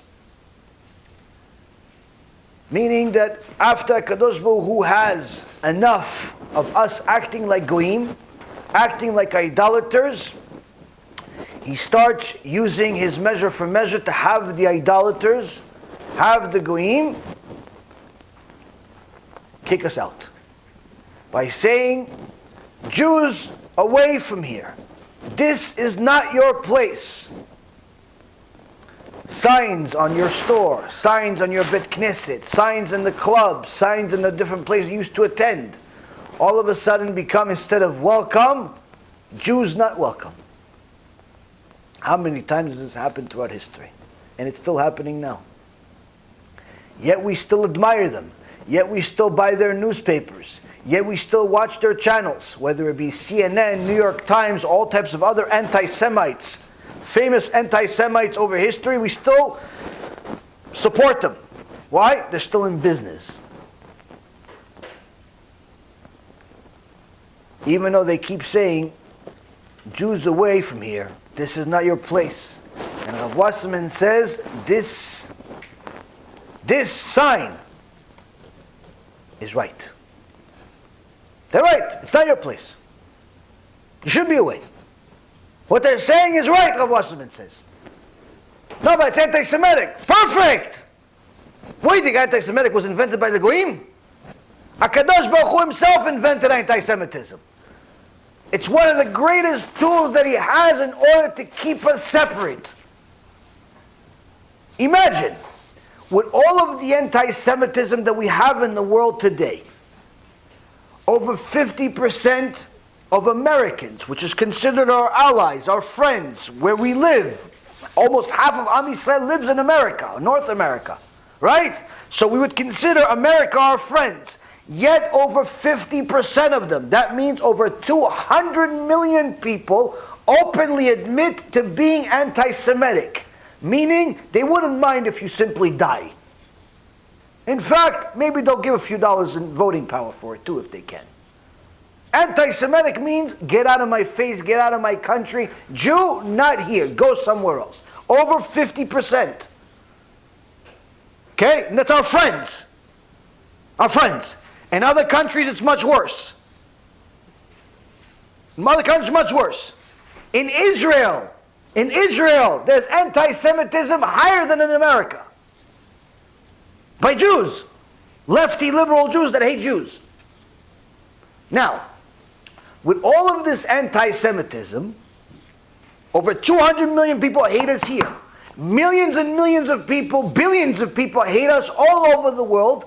Yet we still have 80% assimilation. 80% of Jewish people in America still marry Goyim.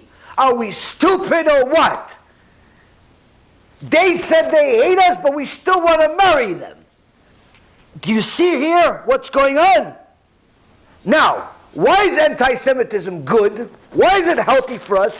Because while half of them openly hate us, the other half, we're not necessarily sure they like us, we just know they don't openly hate us. If the half that openly hates us, we still marry 80% of us, marry them. Imagine if they didn't hate us. Imagine if the 200 million that don't hate us liked us. Hashem Yishmor, they want to be Jewish people. And you think this is new? Same exact statistics right before the Holocaust. Germany had over 80% assimilation. Over 80% of the Jews in that time married the Goyim in Germany, and many of them even converted to Christianity. Unfortunately, what's happening now also. And yet we still married them. We married them. And guess what happened? Oh, you know what happened? Because you saw 50,000 videos about the 6 million Jews that got murdered, right? All of those Jews, many of them, not all of them, but many of them were married to Goyim. Many of them consider themselves German, not Jews. But to Hitler, they were all Jews.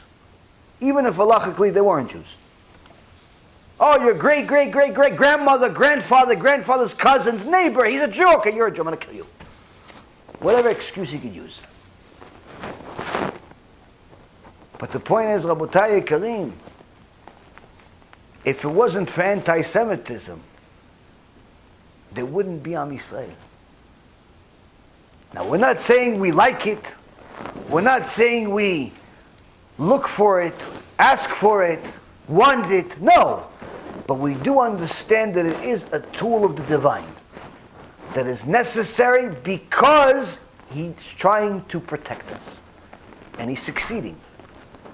It's in fact the main reason why we're still here. And all of those great big civilizations that try to destroy us are not. The Greeks, the Spaniards, the Nazis, the Romans, the Babylonians, the Assyrians, all of these great civilizations are not here. And Baruch Hashem we are. But that's not without a Kadosh Baruch Hu's involvement by saying, Jews away from here, this is not your place. That being Dat Torah. You going to the pool with all of the goyim, going to play pool, going to the pool, going to the movies, going to the amusement, all that stuff, away. A Jew's place is in the house of learning, to meditate their Torah, or to pour out his heart in Tehillim, in Psalms. This is what a Jew is supposed to do. You're simply never supposed to have time. You have to work? No problem. Go work, think about Torah during your work. After you're working, you eat, you rested, no problem, learn Torah. Yeah, but I learned already during the day. Yeah, but you're still awake, right? Okay, so go learn more Torah.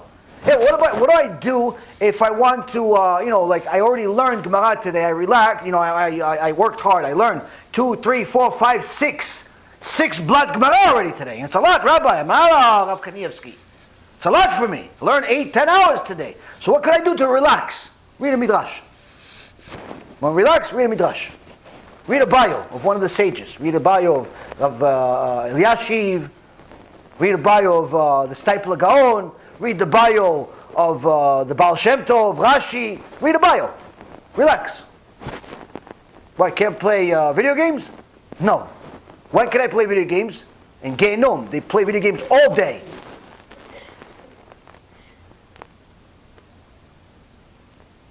Why? You're a Jew. You're here to learn Torah, nothing else. The problem is, Rabotai, we don't listen. And the Gemara in Masechet Sanhedrin and also the Midrash says, on the same pasuk in Parashat Kedoshim, and Rashi mentions it, we have been warned, if we are not separated from the nations, then we are in the hands of Nebuchadnezzar and his associates. When we act like Goyim, HaKadosh Baruch Hu brings the Goyim to hit us. Meaning, when does anti-Semitism increase in the world? When we start acting like Goyim. Less Torah, more anti-Semitism. More Torah, less anti-Semitism. It's direct correlation. Now, many times people say, yeah, but you could easily say what happened in the past and have your commentary on it. That's just like you Orthodox people. You always have something to say after it already happened, as if you knew. Yeah, but the reality is all of this we knew before it happened. Rav Wolbe, Rav Shlomo Wolbe, one of the Gdolim over the last 100+ years, he died recently, about 15 years ago. He himself was a Baal Tshuva, but huge Talmid Chacham, Tzaddik, Kadosh. His grandkids are continuing his Masoret, teaching Torah in different places, in Yerushalayim, in Texas, different places around the world, Baruch Hashem. He wrote several Sfarim. The most famous is Aleh Shol, a work of Musar, his thought process about how a Talmid Yeshiva should think, should have his schedule in the world. In page 68 he says, the greater a person is, the more organized his life is. Meaning that if you want greatness, you want success in life, you have to be organized. You have to have a schedule, wake up at the same time, do everything at the same time, eat the same thing, don't look at a menu for 30 minutes a day, eat this bologna sandwich with some tomato every day, maybe on Shabbat with maybe some potato chips too. Every day, unless somebody else is cooking for you and they don't ask you, what do you want, you're thinking about for 4 hours. Every day you eat the same thing, you wear the same thing, you go to the same thing, you learn the same thing. More organized you are, more successful you're going to be. And that's not just in the Torah world, it's in the overall world. You look at all of these success stories, same exact thing. People like to admire the Warren Buffett, because he has $100 billion but no life. So, his life, same exact thing. There's even movies and books written about it. Every single day he goes to McDonald's, buys a burger for $2 because he's cheap. And even though he has $100 billion, he buys a burger for $2. And his wife used to, when she still lived with him, she used to give him the exact change in coins. And he would have it in his car. And he would go to the McDonald's and buy his little burger and drink his Coca-Cola every single day. And every single day he'd go to the office at the same exact time. He'd read the same exact papers and the same exact thing every single day. Steve Jobs, same thing. All of these successful people, they have a certain schedule and they keep to it. Bezos from Amazon. Not a nice person, but a very, very successful one as far as money is concerned. Has a precise schedule. The guy from Tesla, genius, has a schedule. Unusual schedule, but nonetheless a schedule. Every single one of them has a particular unique schedule and they repeat it over and over and over again. Guess what? Am Yisrael, even more of a schedule. Even more of a schedule. The Gaon Vilna, the Ramban, Rashi, all of these giants. What do you think? They just winged it every day? Oh, you know what? I'm going to wake up at 10:30 tomorrow, see what happens. I'm going to sleep in tomorrow. I'm going to sleep in. Honey, you want to go to movies? No, every day, same thing. Every day.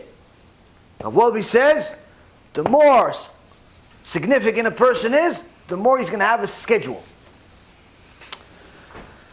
And he says this in Aleh Shol, page 68. Now, in his other Sefer, Ben Sheshet Le-Asor, which is also called Olam HaYedidut. This discussed some of his political views. Also a work of Musar. On page 78, he mentioned something that might as well be a prophecy at a time that there was no prophecy. Mentioned by two Chachamim at two different places in the world, said something that in your wildest dreams you couldn't say. Number one, you didn't want to scare people. Number two, you could have never imagined this from happening. In 5604, 176 years ago, Wolbe quotes Rabbi Israel Misalant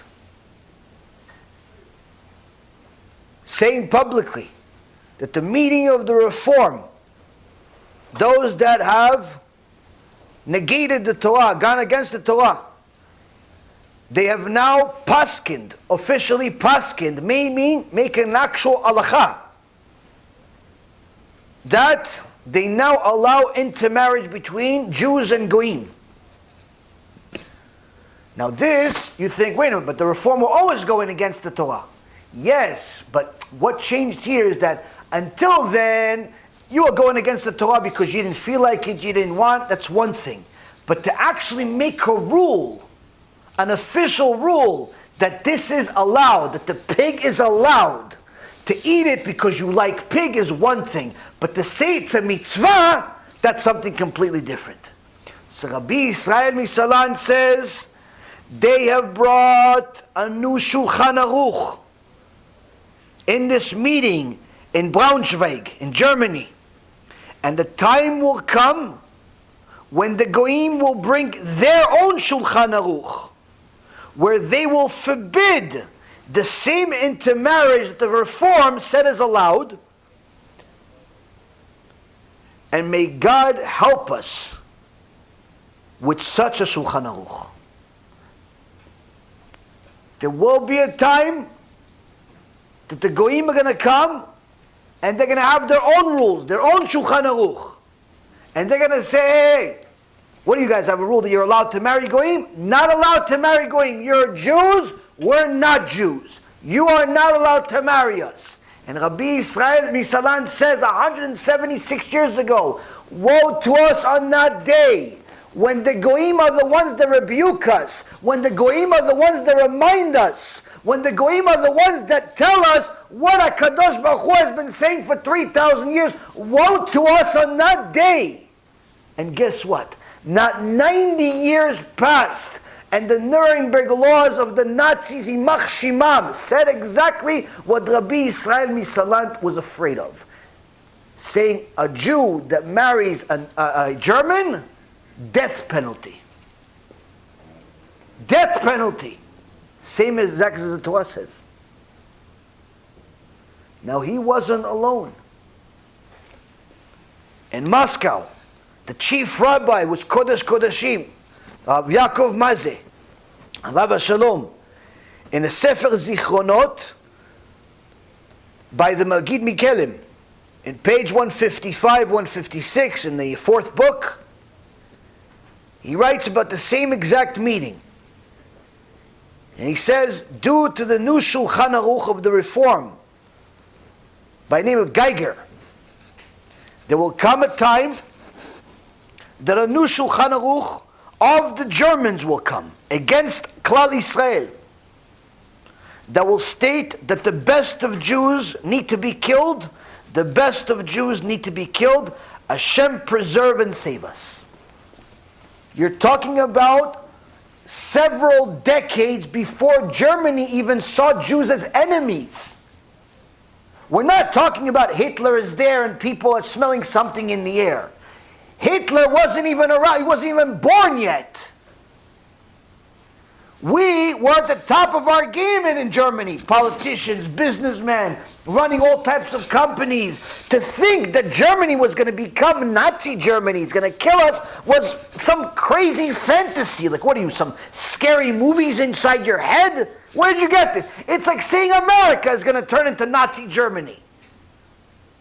Even though some people think that, they still live here, which means they don't think it that much.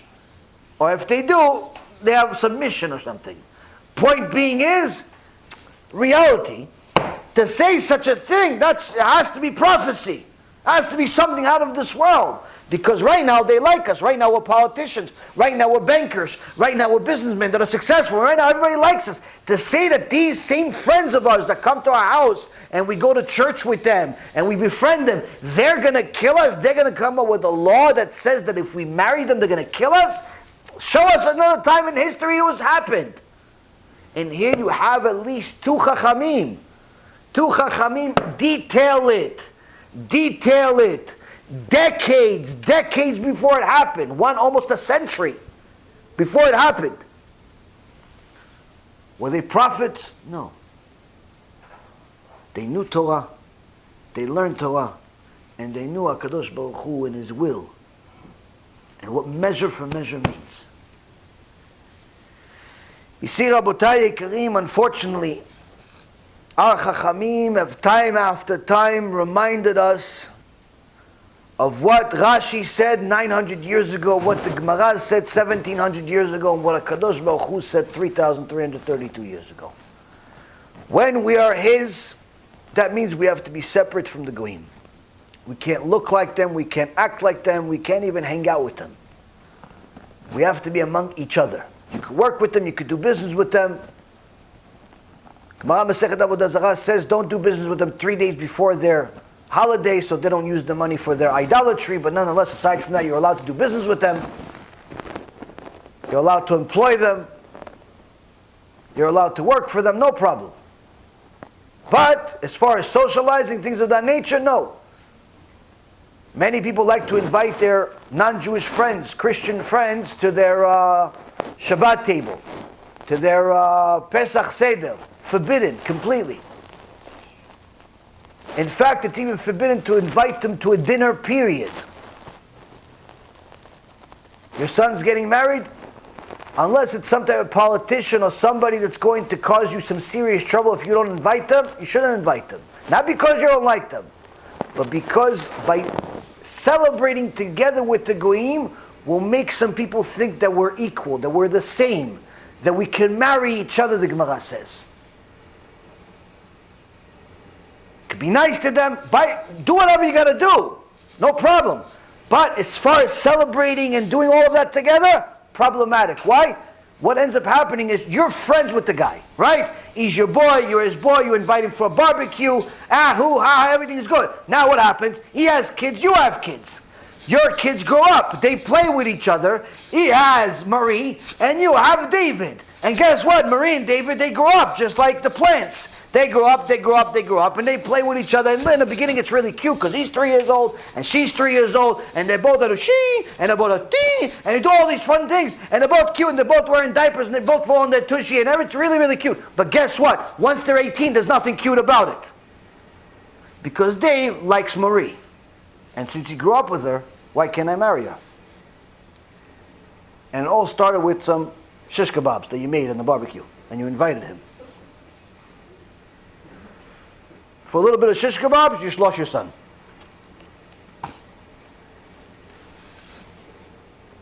The Torah was warning us from our own mistakes that we don't even know exist until we make them.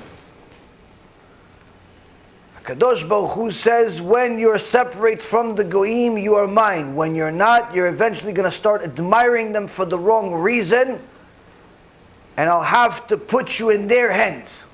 In the hands of Nebuchadnezzar and his associates. Who is his associates? Hitler. Hitler is Nebuchadnezzar's associate. The one that we saw, and unfortunately the one that is coming. Hashem Yishmo v'yatzil.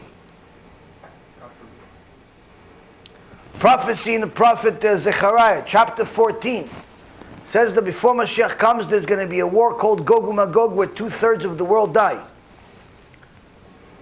Rashi says in the commentary over there, 2/3 of the world die instantly, but the other third is still going to be tested, meaning not even all of them will survive. Ramban says the same exact thing, the Ibn Ezel says the same exact thing, all of the major commentaries say the same exact thing. It's going to be a horrible war. Who do you think that war is going to start with? Am Yisrael. Both Edom and Ishmael are going to fight each other initially, and then eventually both gather up together and fight Am Yisrael. Some will be righteous Goyim, but most will not. Most will not. Most will fight against Am Yisrael. Anyone that fights against Am Yisrael surely will not survive in the end. But that's in the end. In the end of it, they won't survive. The beginning, unfortunately, is going to look horrible. Now, Rav Wasserman is telling us that when we think that there's something to admire outside of the Torah, we're surely going to make a mistake. In modern society, unfortunately, this is happening more than ever. Recently, Bar Ilan University, a university that calls themselves religious in Eretz Yisrael, wanted to show their open-mindedness for the sake of unity by inviting an open marriage couple to speak to a bunch of religious kids. What's open marriage? Pretty much do whatever you want. Like the monkeys, like the bees, like the animals. Rabbi Mutzapi calls them, instead of Bar Ilan University, he calls them Bar Minan. Like Hashem Yerachem, is a disaster.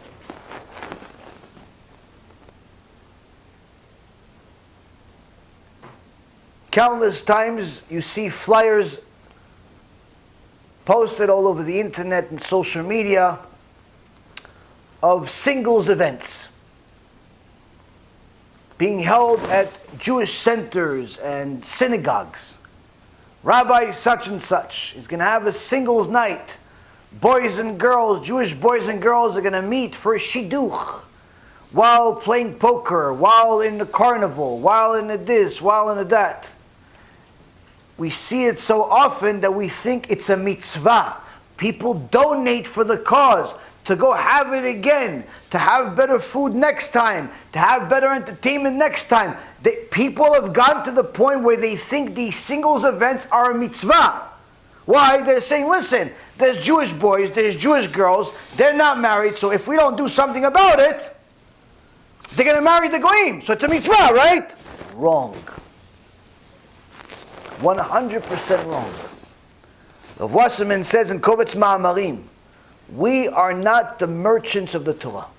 We are not allowed to say, for the sake of, intermarriage, we're going to give up on some other parts of the Torah, like modesty, like morality, like wasting seed, like watching your eyes, like learning Torah. No, so we don't have intermarriage, therefore we're going to have... No. There's no way to put a kosher stamp on a pig. It's not our job to put a kosher stamp on a pig. If it's a pig, it's a pig. You cannot have these events where boys and girls are going and mingling, playing poker, schmoker, carnivals, throwing balls, and mingling with drinks and alcohol and think it's a mitzvah. There's no mitzvah like that in the entire Torah. It's 100% a sin to be involved in it, to support it, to attend it. And the rabbi that's doing it, he thinks it's kiruv. Yeah, kiruv to Gehenom. Why? How many sins are going to happen during that night? The boys and girls are going to look at the places they're not supposed to. Sin number 1. On top of it, there's going to be a lot of immodesty. Sin number 2. On top of it, some of them are going to do things after the party. Sin number 3, 4, 5, 600 million for every seed that leaves their body. Sometimes with a person, sometimes alone. Either way, it's hundreds of millions on all of the supporters, on all of the people that are involved in it. On top of it, it's leitzanut. Leitzanut is just simply wasting your time being like a clown. Not allowed, according to our Torah, not allowed to be a clown and go hang out at a bar. We don't go to bars. You want a shidduch? You go on a shidduch date. Where? I don't know. Go drink some coffee in front of your mother's house. And talk to her for 7 hours, decide if you want to get married. No bars. Ever. Gan Eden doesn't have bars. Gehenom, plenty of them. Open all night. Open bar. Always open. Now, Rabotai Karim, what ends up happening is that these kids, they go to a Bet Knesset, they go to a Jewish center, they see these parties, they start treating the synagogue like it's a party scene. Oh, I'm only going to go there when there's a party for Chanukah, for this, for that. And even when they come on the holidays, they still treat it like it's a party. What is that? Bizayon of a Bet Mikdash Katan. This is desecrating a small Bet Mikdash. Another sin. We've already arrived at more than a half a dozen sins, topics, but millions and millions of others from all of these events. Why? Trying to kosher a pig. It's not our job to kosher pigs. It's not our job to stop intermarriage by making more sins.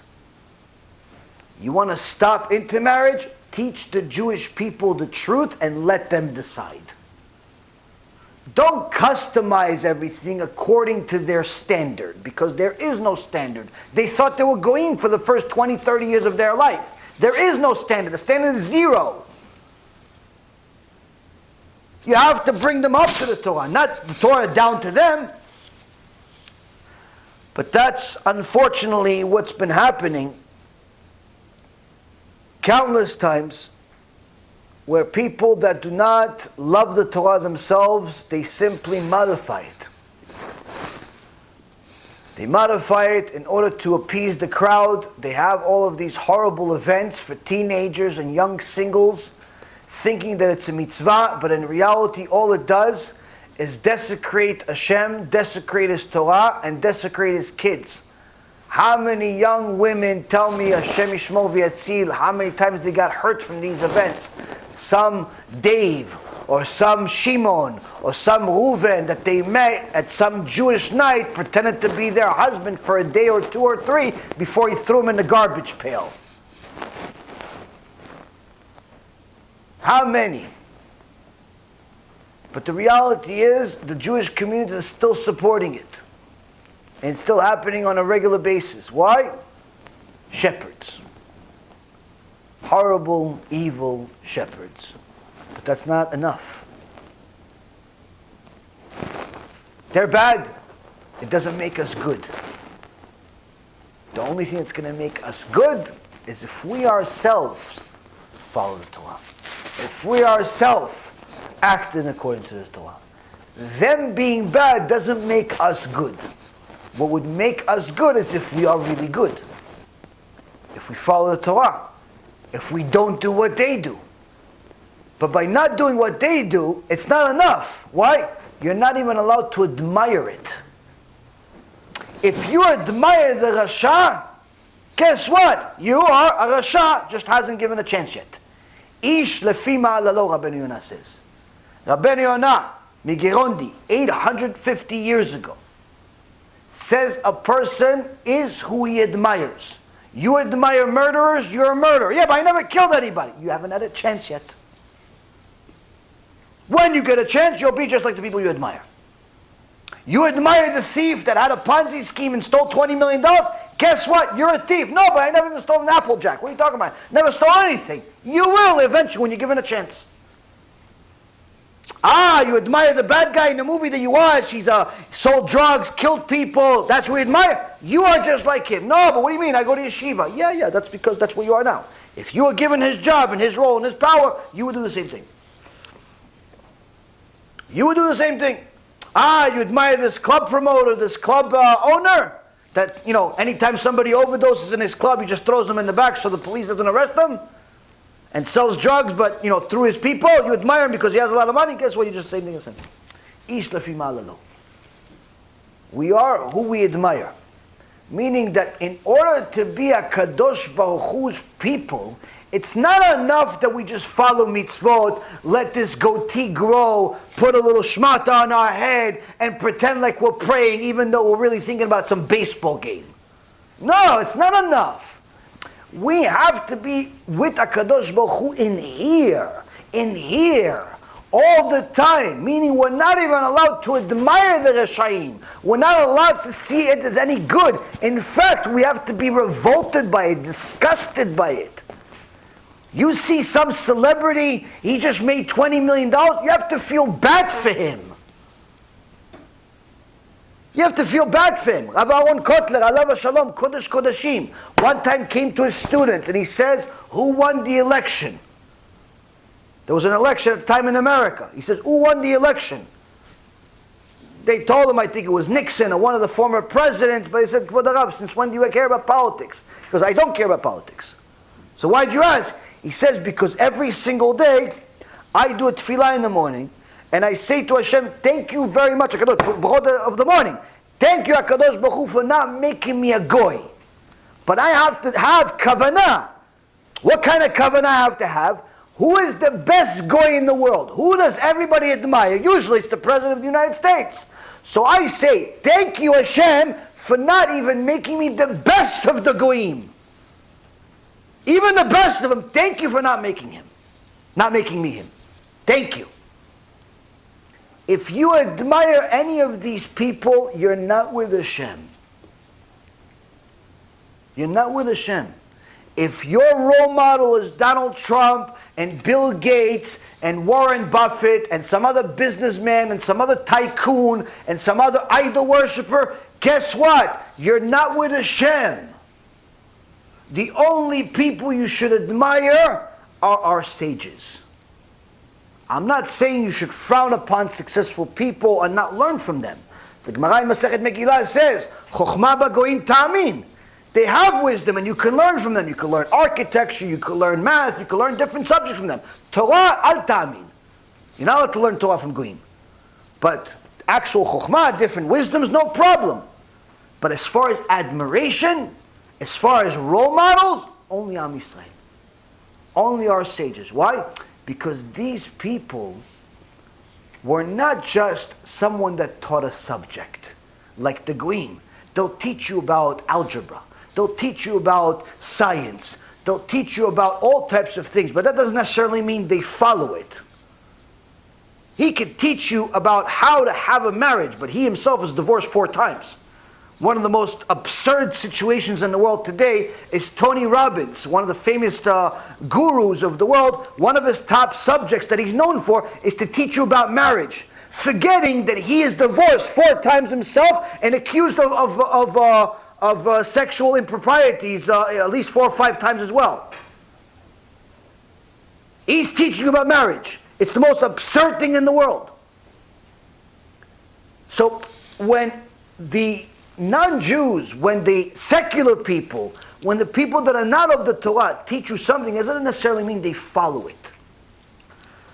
But when we say Rav Wasserman said this, and Rabbi Akiva said that, and Rabbi Shimon said that, what does it mean he used to say? It means he used to do. He was his Torah. He lived by his Torah. He wasn't a hypocrite. If he said don't be angry, that's because he didn't get angry. If he said be generous, that's because he was generous. Everything he said, he did. And that's worth admiring. Speak, words are cheap. Do, that's admirable. When we admire our sages, HaKadosh Baruch Hu says, if you admire them, you will be like them. But if you admire the goyim, you admire idolatry, you admire materialism, ish lefi ma'alalo, you will be like that. So that means, Rabotai, we have to not only change our actions, stop complaining about being bored, stop wasting our time, occupy time with learning. There's simply no time to waste. Your time should be constantly occupied. There should never be a time where you're doing nothing. Man or woman. If you're not praying, then you're learning. If you're not learning, then you're praying. If you have to work, no problem. It doesn't mean you should stop praying and stop learning, even while you work. If you're eating, it doesn't mean you should stop learning or praying. The Gemara says, the time of a meal is a time of war. Time of war. Why? Your body is going to war. The reality is that if you don't pray enough during that prayer, Kadosh Baruch Hu could simply make that your last meal. Hashem Yishmo. All that happens is a simple little seed that you forgot that was inside the olive just stays stuck in a place that you don't eat them stuck, and that's it, finished. The reality is that HaKadosh Baruch Hu saves us so many times during the day. At the very least, we should think about Him all day. At the very least. Thinking about HaKadosh Baruch Hu. All the time. You think about HaKadosh Baruch Hu, it's a mitzvah. You read something He said, mitzvah. Every letter is a mitzvah. You work, no problem. Honest business, because the Torah says to do honest business, mitzvah. You give tzedakah, mitzvah. Give maaser, mitzvah. Do kiruv, mitzvah. Look for mitzvot. Throughout your whole day. Sure, you have to be married, you have to have kids, you have to learn, you have to do all that. That doesn't mean you stop learning Torah, that doesn't mean you stop praying. You can do what Hashem said all day. V'yigita bo yomam v'layla is not just for learning, but also for simply serving HaKadosh Baruch Hu. When you do that, then you are HaKadosh Baruch Hu's people. If you don't do that, you leave yourself an open slot of time every day, because we all have 24 hours. There's going to be an open slot of time that you'll have nothing to do. Your mind is going to be empty. You're going to look for stuff to do. And Shlomo HaMelech says, boredom leads to sin. You don't have anything to do with this block of time. You got an hour to burn, 2 hours to burn, 4 hours to burn, 5 hours to burn. Guess what? For sure you're going to make sins. For sure. Why? There's nothing to do. What are you going to do? I'll turn on the screen. I'm going to turn on the screen. What, are you going to watch Torah? You going to really watch Torah all the time? At 3 o'clock in the morning when no one's watching? Or are you going to watch something else on the screen? You're going to watch the new ticket, the new show that enters straight to Gehinnom. What are you going to watch? You're not going to watch anything kosher at 3 o'clock in the morning. Why? You didn't think about Hashem the whole day. You have time to burn. You have to be careful with yourself. Careful with yourself from the minute you wake up. Don't admire anybody other than a Torah scholar. This, Rabotai Karim, I think is one of the most important lessons that you could have both for Jewish ideology, for Musar, whether you're in a process of doing tshuva, you're already frum from birth, you're in a process of converting, or you simply want to serve Hashem the right way. Even as a Noahide, you have to find a way to connect everything to HaKadosh Baruch Hu from the minute you wake up until you go to sleep. Why? It's the only way to survive in a good way in this world. Because everyone else is simply miserable. You see depressed people, that's the reason. You see people sad, that's the reason. Wherever Hashem is, there's no sadness. There's no sadness. If you have sadness in your life, that's because there's less Hashem. You have to do more in order to bring Hashem into your life. And that requires effort. Requires the next time you do a bracha, shakol niya midvaro. Think about, what does shakol mean? Oh, shakol, it literally means everything. So everything is from Hashem. Not just this drink, not just this little chip, not just this bamba, but everything. Even the bag is from Hashem. Even the table is from Hashem. Even the ceiling is from Hashem. Even the sky is from Hashem. Even the heavens is from Hashem. Even my problems are from Hashem. Even my wife is from Hashem. I thought it's from somewhere else, but it's from Hashem. Everything is from Hashem. Everything is from Hashem. Once you realize Shakol Niya Midvarod, everything is from Hashem, that means that your problems are from Hashem, therefore your solution is from Hashem. So if the problem is from Hashem, and the solution is from Hashem, why do you keep complaining to your wife about her? Go complain to Hashem, He's got the solution anyway. Go to Hashem. Why are you complaining about your boss? Go to Hashem. Why are you complaining about politics? Go to Hashem. You don't need to go anywhere else. With that type of mindset, Rabotai Yekarim, you already start to live Gan Eden. You already start to live Gan Eden. And you're already going to be able to become a role model yourself for people to admire and say, what's your secret? What do you mean? I don't have any secrets. No. You're happy. How come? I have Hashem. I have Hashem too. How come I don't have the same Hashem as you? I go to shul, I pray, I put on tefillin, Rabbeinu Tam, Rabbeinu Rashi, I even have the Arizal, I have Rabbi Shimon Bar Yochai, I got 14 different pairs of tefillin. I'm miserable. How come? How come you're so happy? How come? How come? I have Hashem. No, explain to me, what does it mean have Hashem? When you have Hashem, Rabotai, it needs explanation. Why? Many people don't have it. Having Hashem means you leave no room for anybody else. Not the goyim, not materialism, nothing. Everything is Hashem. Everything. Requires work, but I promise you it's worth it. I promise you it's worth it, because it's literally turns your life into a situation where you simply have answers for everything. Even if you don't understand, you still have an answer. Having an answer for everything is very fulfilling. It's very fulfilling. Why? Because you simply understand. This is like, it's almost like Hashem gave you a cheat sheet to life. Not just your life, to everybody's life. Oh, this happened because of this happened this. You just keep pressing and you know why.